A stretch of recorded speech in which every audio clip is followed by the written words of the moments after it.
All right. So I'm happy to be joined. Let me open up my thing. I'm happy to be joined by Naz Dormani.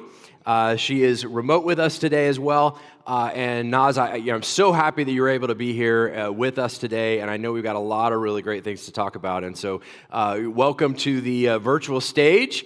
And we're so happy to have you here. Tell the audience just a little bit more about yourself.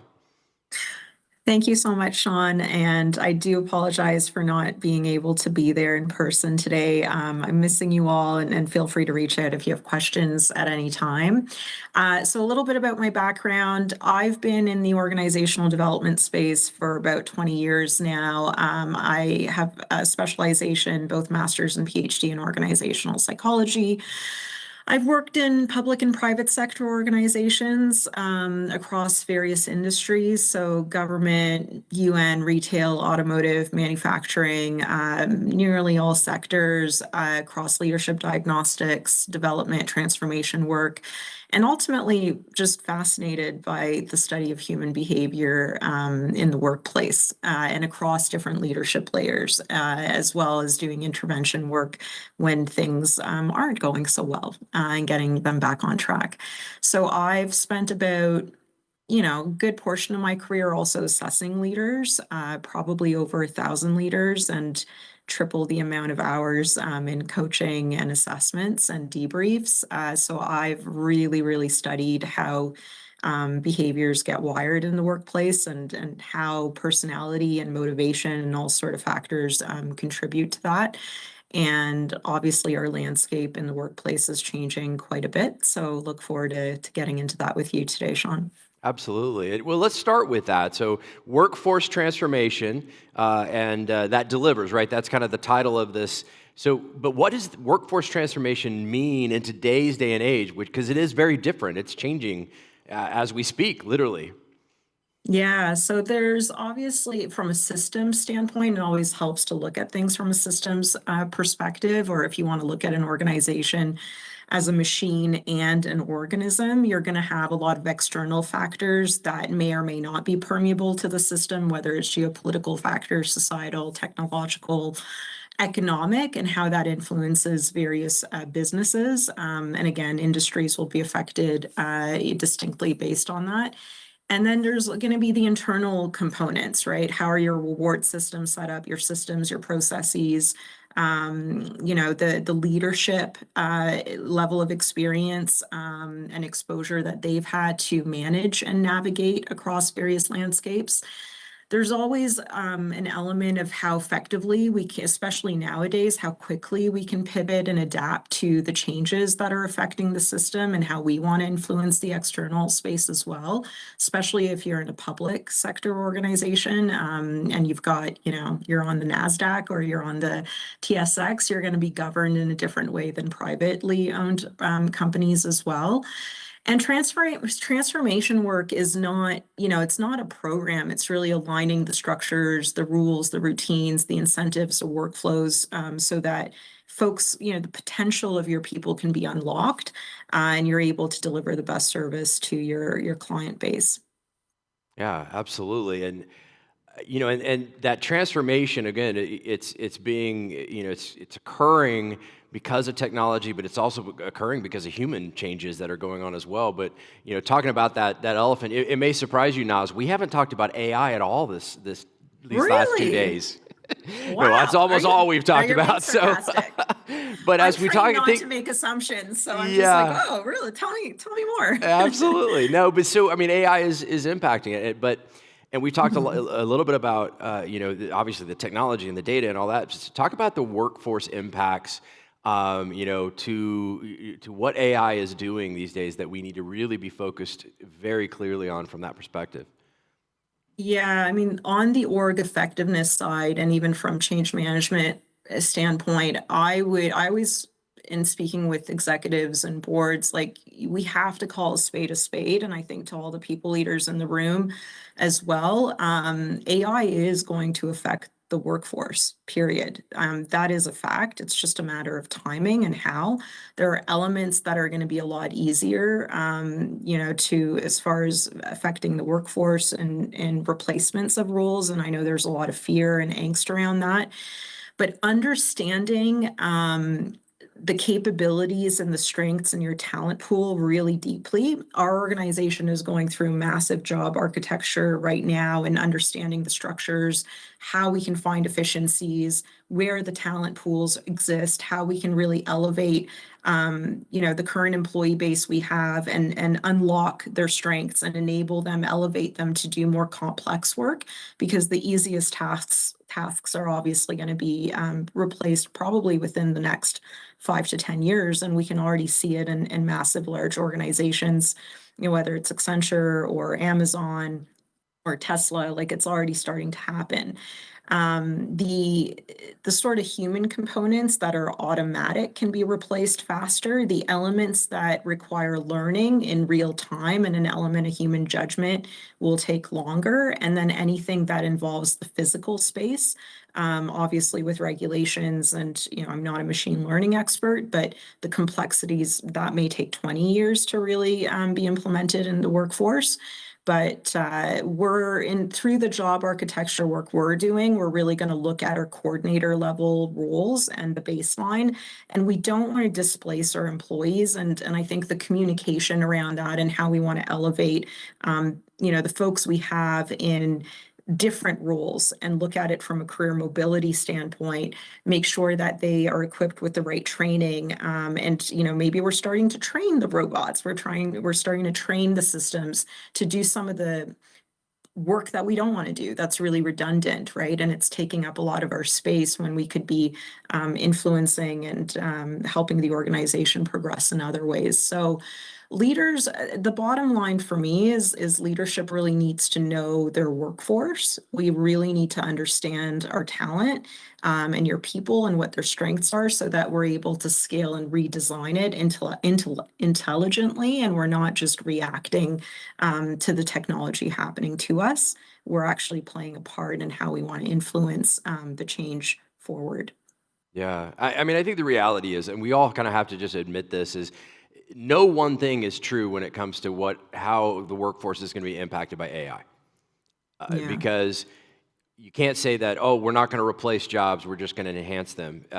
That's going to be true in some cases. There yeah, will be in jobs some cases. that are Yeah, replaced. There are, every scenario is going to happen at some level. The question ends up becoming how much, and ends up being very industry and company specific on how you embrace that as well. So we yeah. have the choice in many cases. I think you just said we kind of have the choice of how we adopt this as leaders within the organization and approach it.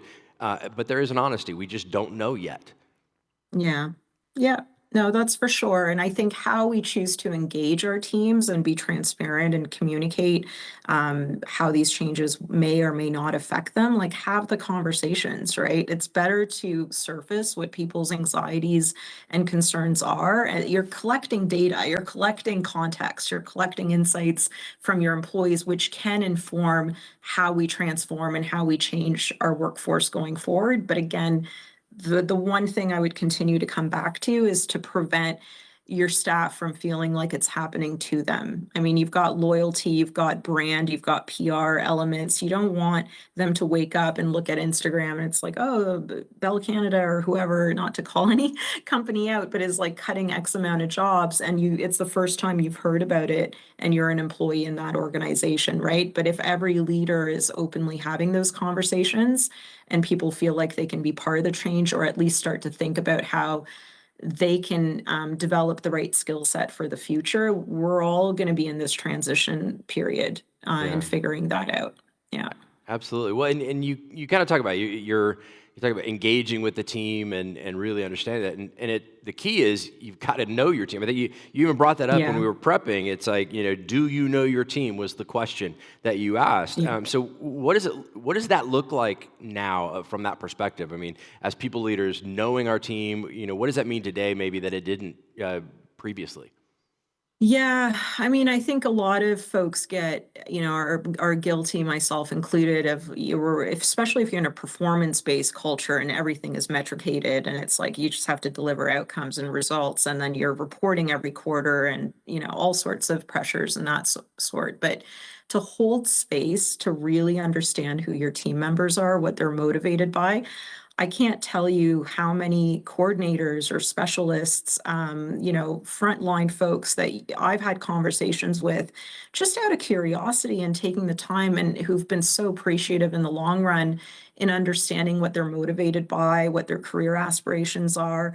I'm not a fan of the generational research at all to group people. I can offer some guidelines, but to say all of the generation alpha or X or Y or Z are categorized by these characteristics isn't always true. It's just that folks are actually learning and adapting to their environments differently as society evolves. And hopefully we don't digress. There's a little bit of a back and forth there.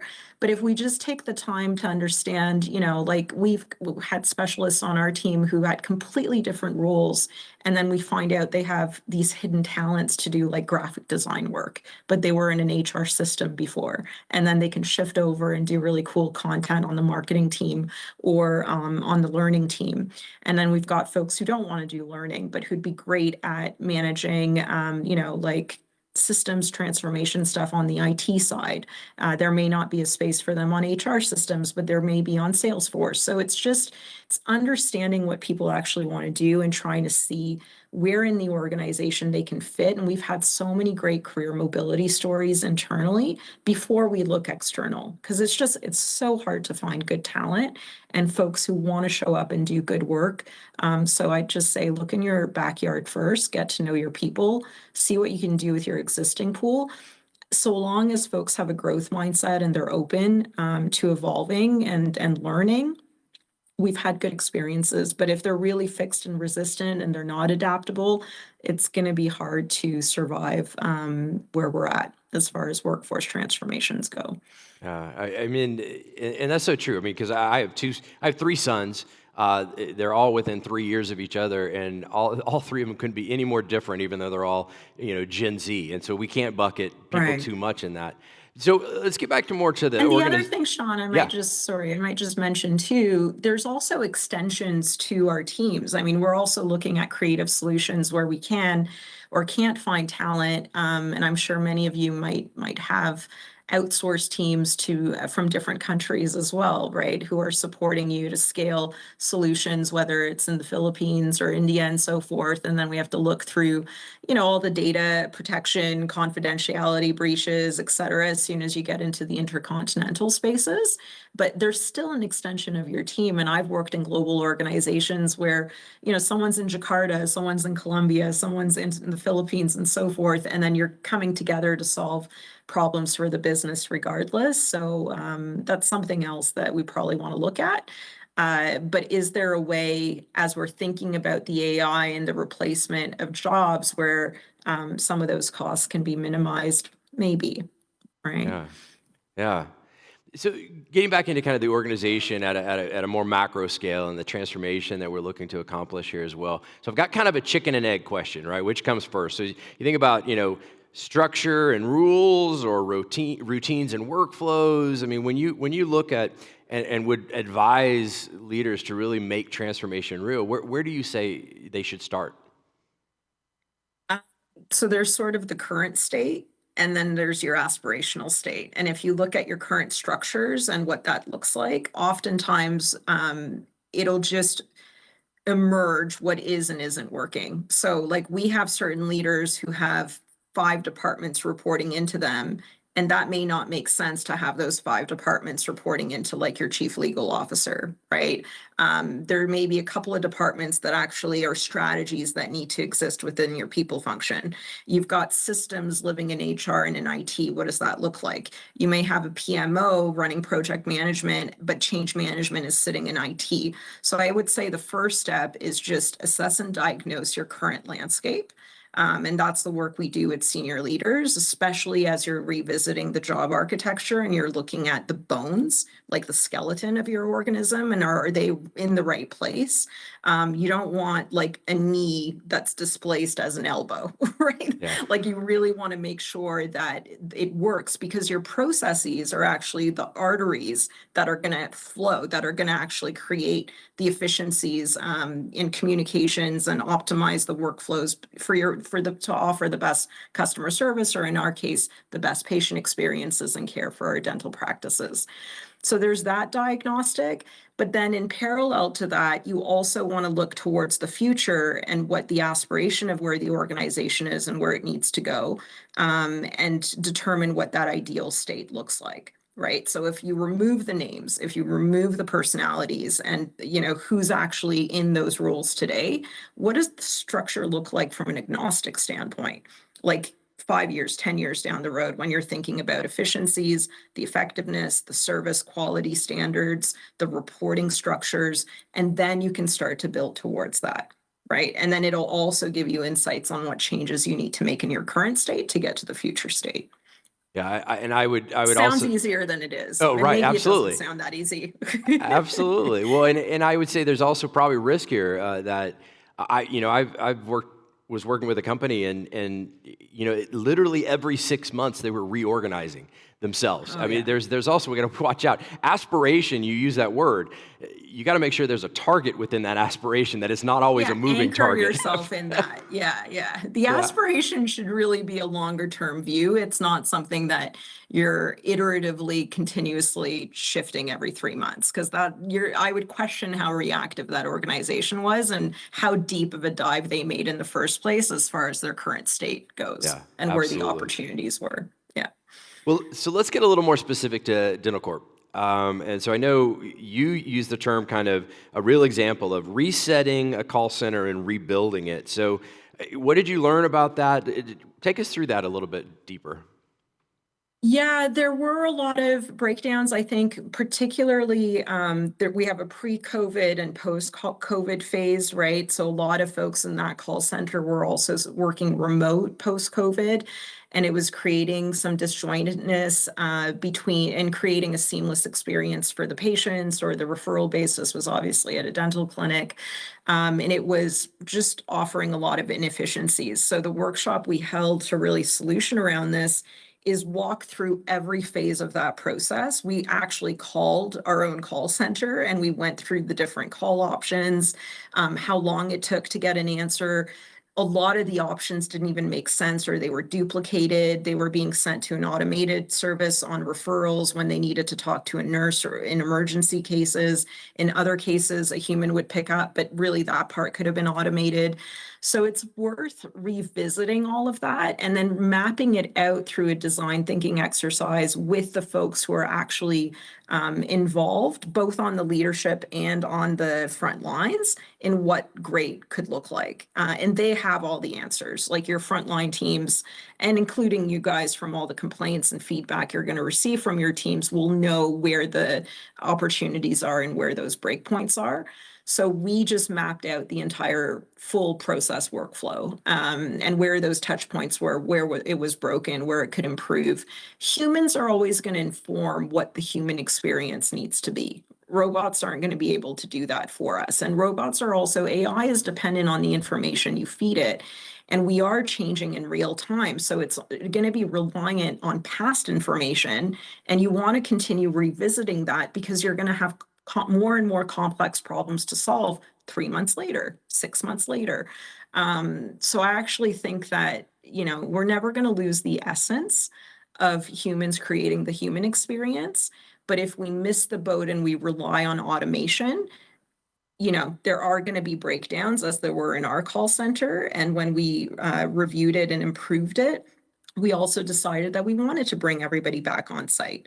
We wanted to build an office environment, and we needed to have a specific call center manager that was responsible for that team and monitoring it. We wanted to identify the metrics from a reporting standpoint, and none of that was happening. Which was obviously just, like you can't manage what you don't measure. And I think it had just gotten disjointed post-COVID. So that was our experience. And again, looking at the ideal state, like the referrals weren't happening. They were having a lot of complaints. The specialist group wasn't getting, the relationships were being damaged. So their referral base was actually sending patients to different clinics because the call center was broken.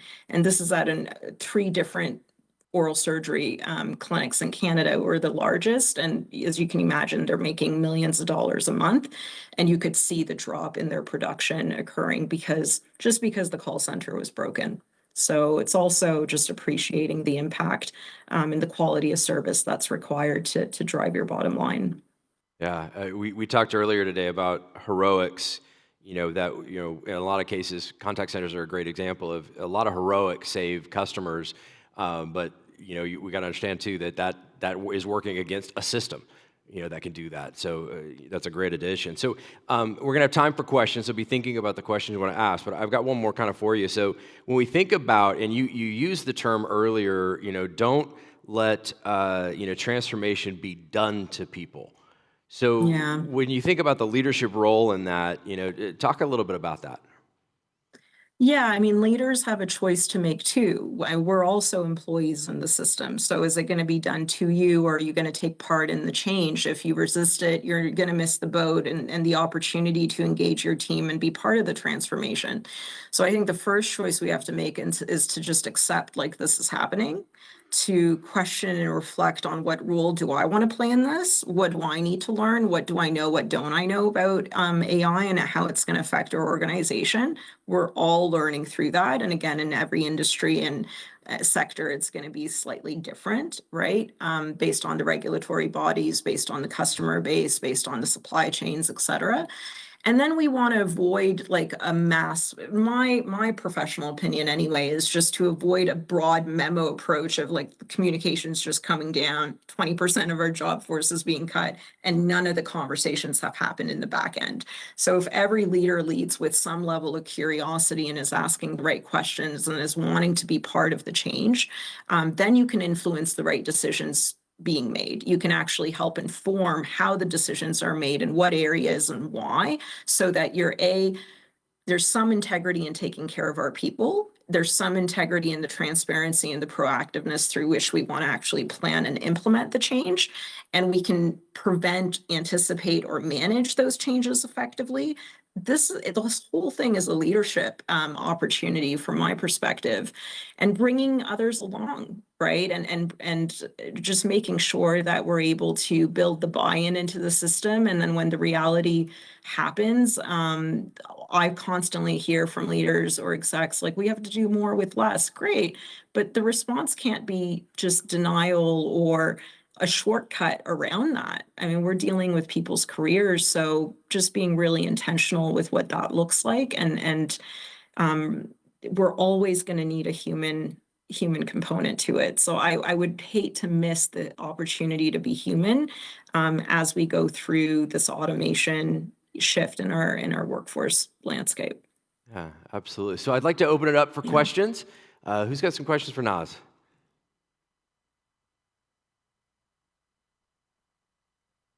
Any questions? All right, I've got one. So we've talked a little bit about, I mean, you've given us a lot to think about.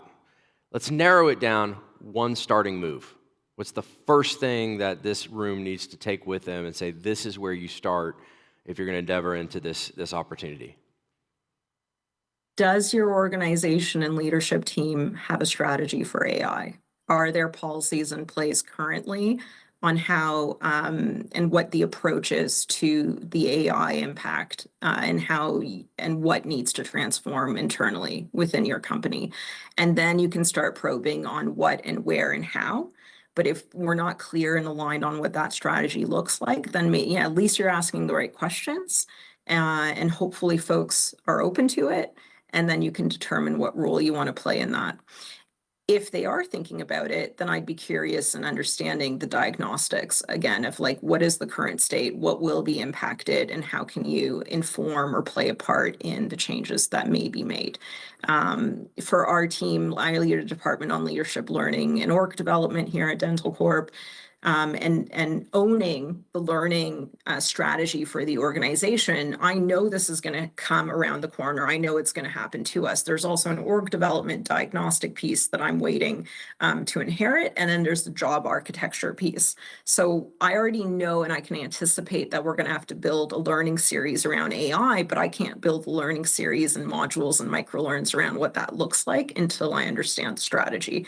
In the same way that the capability framework and what skills we need for the future of AI can't be established without the job architecture, what every level and every department needs to know and how it's going to impact them.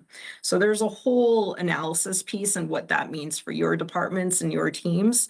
And oftentimes we're bridging between senior leadership and the front line. So understanding the strategy and the vision and then how you fit into that and manage the implications for your team is just something that I would say get ahead of and try to understand and ask all the relevant questions as a first step. Yeah, and please note that you didn't say the first step was talk to an AI vendor.